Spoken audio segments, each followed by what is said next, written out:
The trade rumors are getting crazy. This episode of the Hockey Talk Show is coming fast and furious. So you better stick with us. Let's get into it.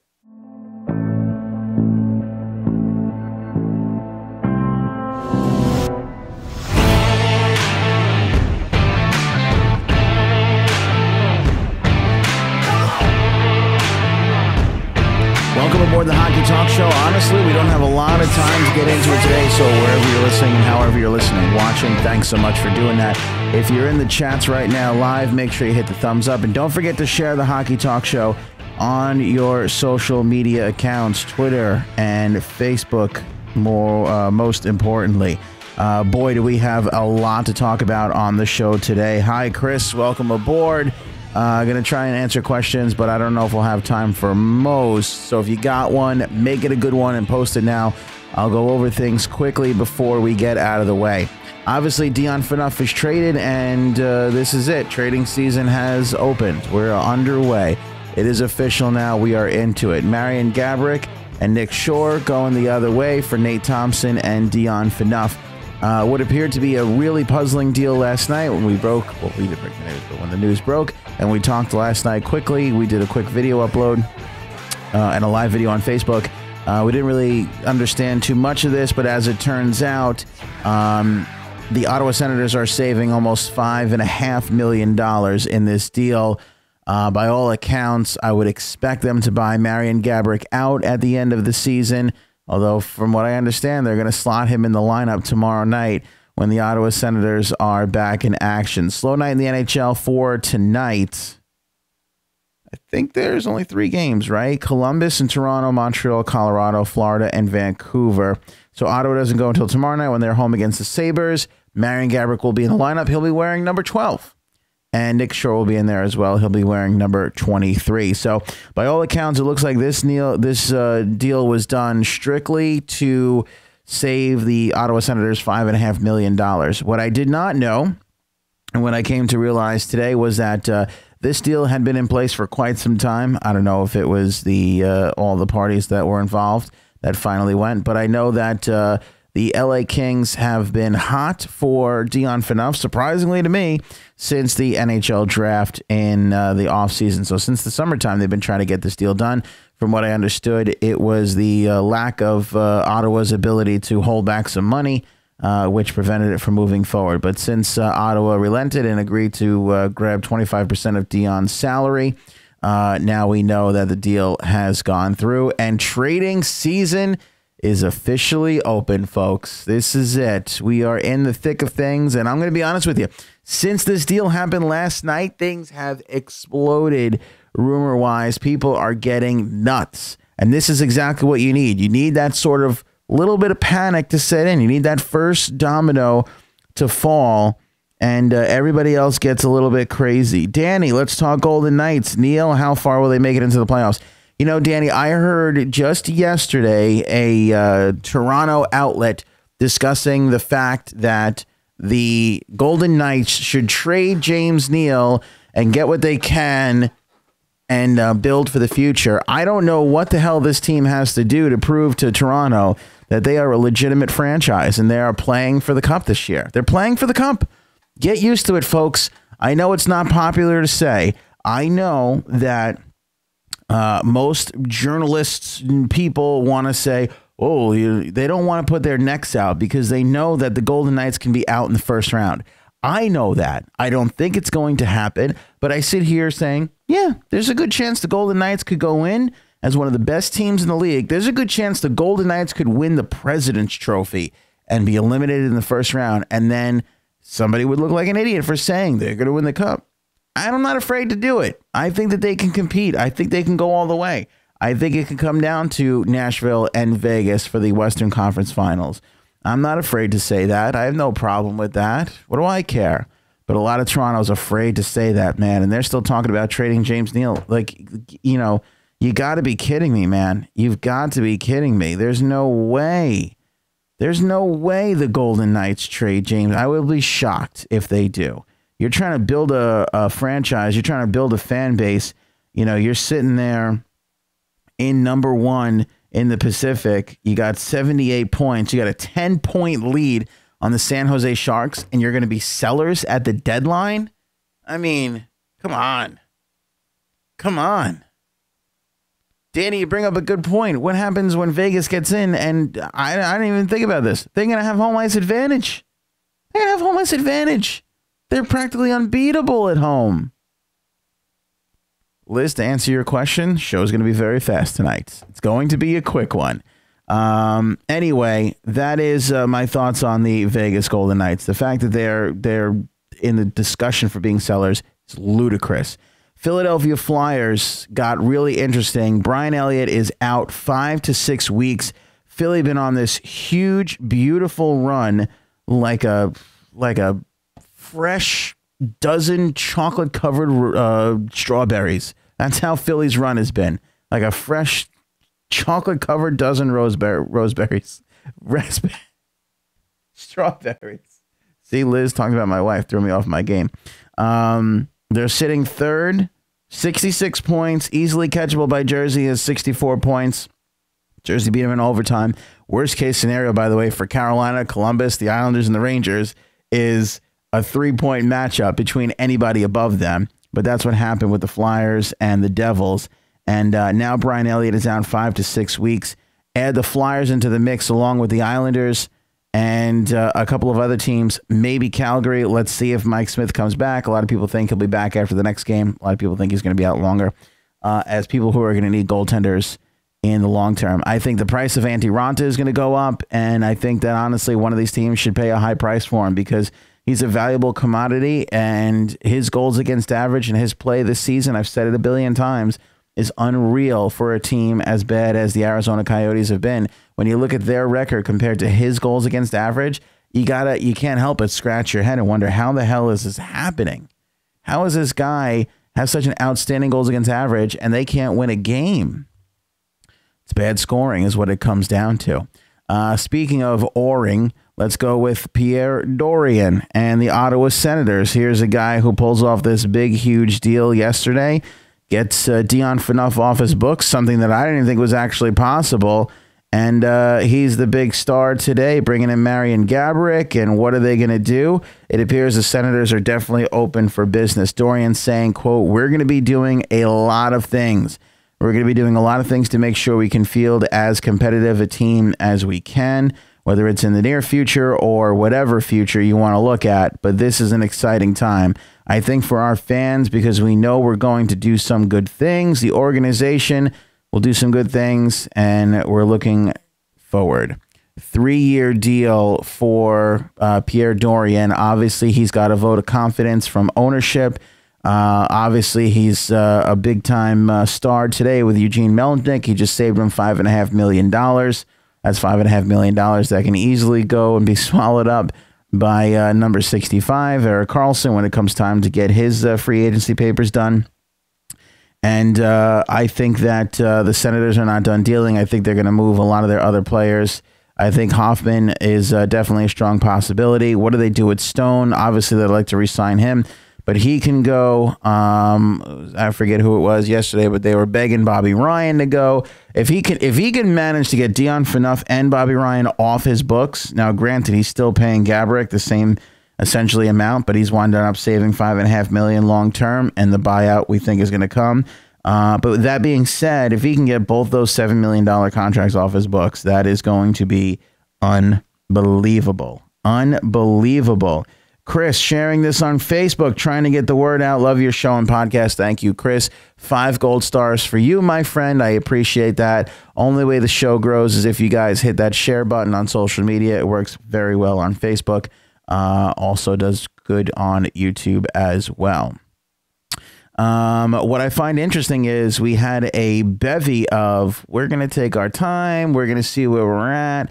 We're not making any rash decisions. And then, bam, here come the Boston Bruins talking about, we're open for business, baby. We'll consider doing something.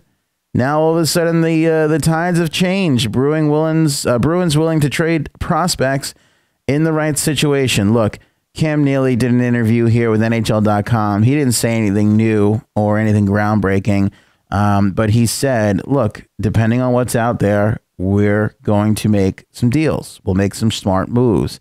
Will they sell on some of their younger guys? I don't know. I don't know if they're going to or not. Will they come in and, clean house? No, they're going to the playoffs. I think they're going to add. I don't think they add off of their current roster right now. Obviously, McAvoy is untouchable. He's part of the rebuild for the Boston Bruins moving forward. But I wouldn't be surprised if some of the guys they have down the pipe are going to be movable or will be able to be had.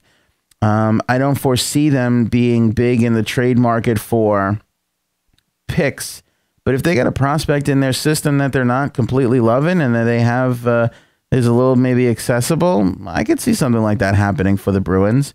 The point is they're willing to add, and I think that's good. I think you need to add no matter who you are, especially if you're the Boston Bruins. I wouldn't mess too much with this chemistry, but on the other hand, if you want to go long, if you want to make the run, you got to have the depth. That is super important. Let's go over to Seattle. Very, very shadowed in the news of the Dion Phaneuf trade. But how about this? The Seattle group officially files their application for an NHL expansion team. That's right.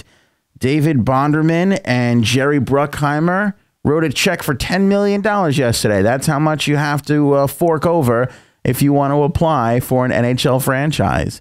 Remember when we used to complain that you had to pay like $45 to apply to a college? How about writing a $10 million check just to fill out an application? That's a pain in the rear end.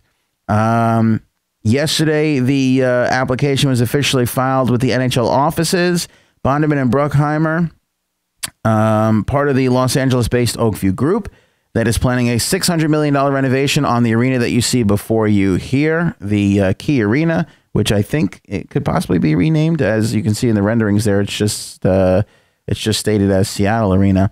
On top of that, $10 million check to the league with the application, on top of which it has been confirmed the expansion fee will indeed be $650 million. Oakview Group CEO Tim Leiweke put out a written statement confirming the application and adding, quote, "We are excited for the next steps in the process, our continued partnership with the city of Seattle." The Seattle franchise now will be able to start a ticket drive. The National Hockey League has officially authorized that. And I believe, actually, that they have indeed started said ticket drive. Is that true? I know that they said they were going to. But I believe that that is official now, that you actually can go ahead and purchase tickets to the Seattle, yet unnamed $650 million costing franchise. So that is some pretty cool news for the city of Seattle. Not so much for Houston. I think basically, though, Calgary can rest a little bit quieter now and not worry about their group going over there. Seattle Hockey Group announces season ticket sales. Yeah, I think you can. Let's check this out. Oh, blah, blah, blah. Where can you go? Tuesday's announcement of the expansion application. Blah, blah, blah, blah. Bippity, boppity, boopity. Ownership group. Blah, blah, blah. The move. If the team does not materialize, unlike the possible NHL, so deposits will be refunded. The upcoming sales push follows Tuesday announcement. Expansion application. Months ago, NHL officials.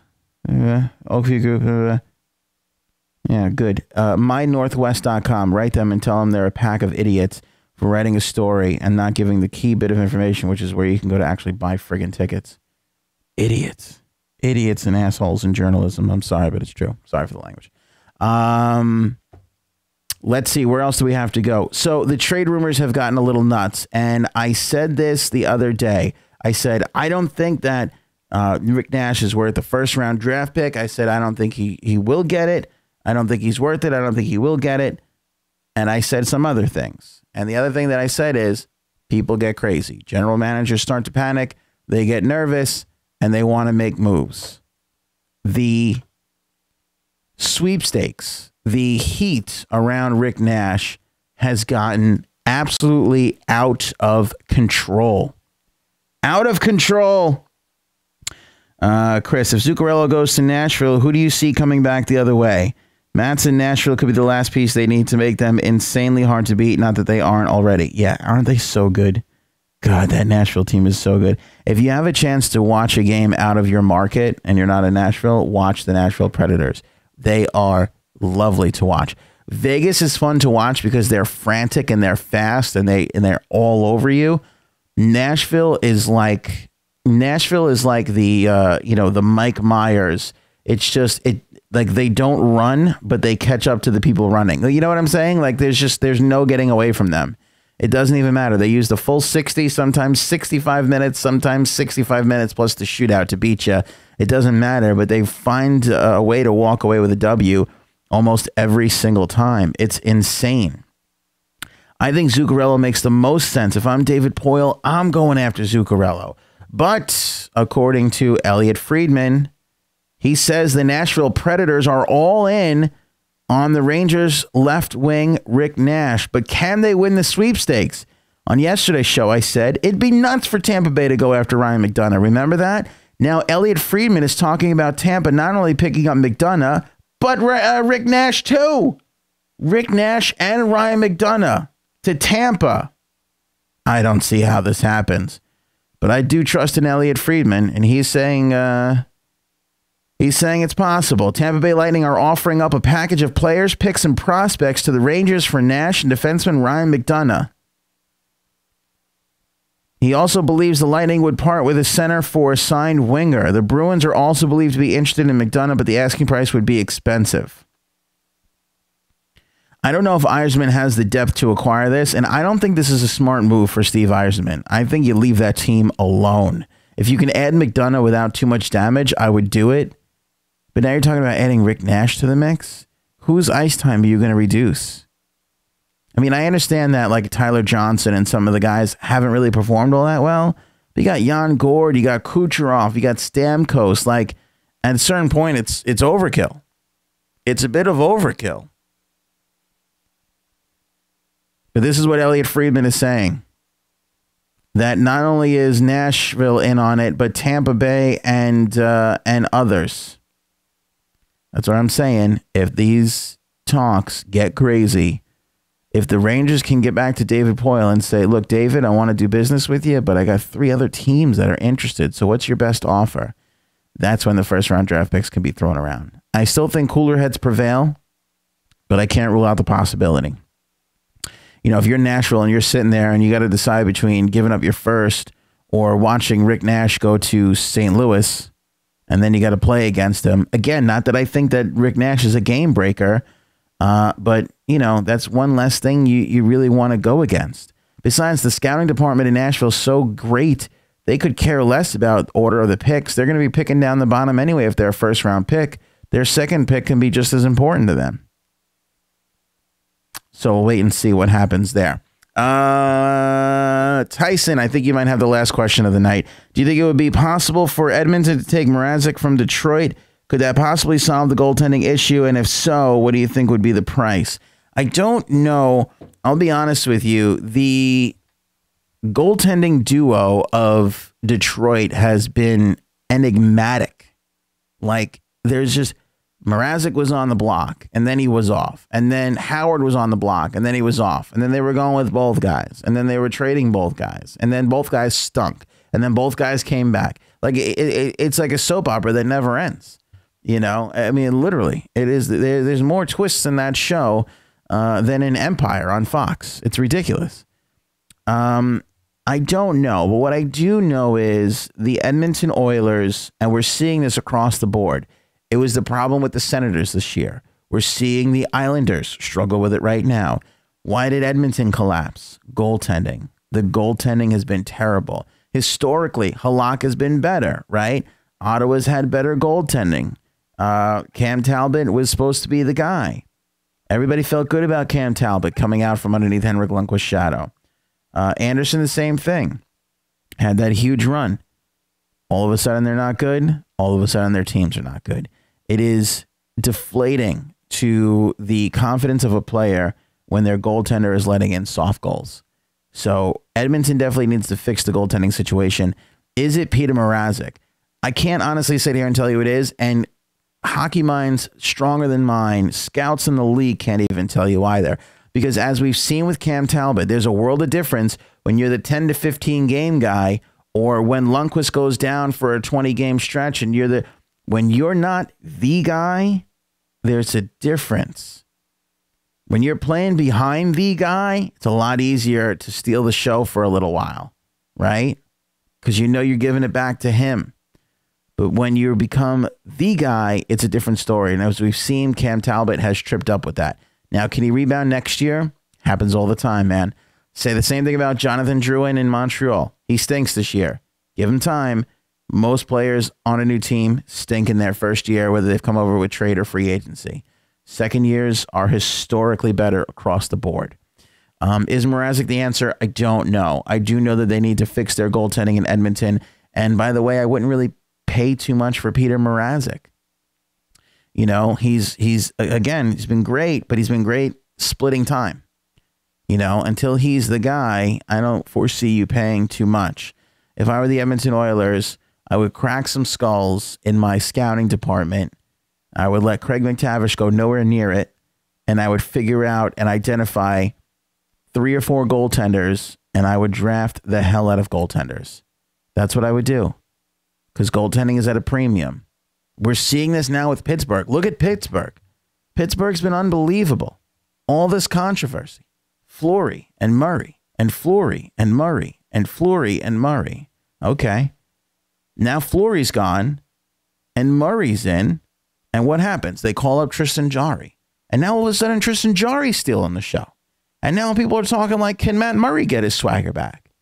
And are we into another goalie controversy where Tristan Jarry is going to be competing for the Penguins come Stanley Cup Finals time, if they get there? So things are all over the place as far as that goes.